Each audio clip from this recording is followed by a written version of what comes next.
Ang mga alaga namin matutulog na lang kasi umuulan sa labas. So, ayan. Nakaposisyon na silang lahat. Kanya-kanya silang style sa pagtulog. Kanya-kanyang posisyon. Ayan, si Mimi Leo. Tulog na. Nakataas yung kamay at saka yung paa. Itong si Liit, mulat na mulat pa ang mata. Ayan, tumakbo siya. Takot siya sa akin. Iwan ko dyan sa liit na yan. Bakit takot sa akin? Itong si Lola naman. Tumigil na sa kamyaw-meow kasi dalaga na daw siya. Kapag gabi umingay ito. Ang ingay-ingay niya. Mamayang gabi na naman ito mag-ingay. Hindi naman ito magpapatulog sa amin kasi sa sobrang ingay ng meow-meow niya. Pero ngayon, hindi na siya maka-meow-meow kasi nga paos si Lona. Naubos yung boses na ka-meow-meow tuwing gabi. Maghahanap ng lalaki. Dalaga ka na, Lona? Dalagan lang kasi siya. Pero na-depress ito.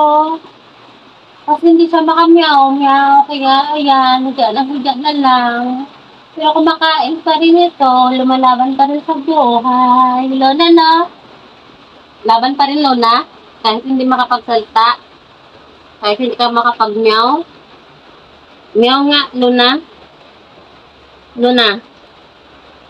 Lona. Meow ka nga, Lon. Hindi daw siya. Ayaw niya daw kasi nga pao siya. So, ito naman, si Garlic, walang pakialam sa buhay. Basta ako'y matutulog lang na nakalabas yung ngipin, okay na yan. Labas yung ngipin ng bungal na Miming. Bungal kaming Garlic. Patingin ang ngipin mo, Ming Garlic, kung bungal ka nga talaga. Ming Garlic? Ming Garlic, patingin ang ngipin mo. Ha? Tingnan nga ng ngipin mo, Ming Garlic. Sige na.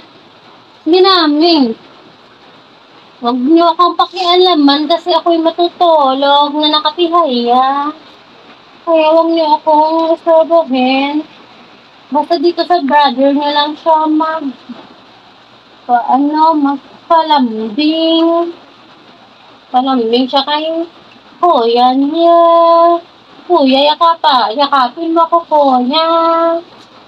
Ayan, niyakap niya siya ng kuya niya. Niyakap niya siya ng kuya niya, Leo. So, ayan, ang lambingan na silang dalawa. Oh, ayan si Lona. Kapatid din nila yan. Kapatid silang apat. Yung bunso ay si Liit. Diba halata yung pangalan ni Liit? Kaya nga Liit kasi bunso. So, ito, ganyan sila mga ka-vibes araw-araw, yung mga Miming namin. Walang pakialam kundi kumain at matulog na lang sa buhay nila. So, ganyan talaga sila araw-araw. May sariling kama. Charot lang. Pero may sarili talaga silang kama. Ito yung kama nila, ang laki-laki na. May kanya-kanya silang posisyon sa pagtalog. Yung isa tumakbo, si Liit, yung bunso, tumakbo siya.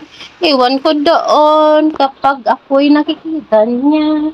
Tumatakbo yan siya sa lalim ng kama. Iwan ko dyan nagtatago lagi. So, kailamera talaga kayo. Video kayo ng video na tutulog kami. Huwag kayong nagturo dyan.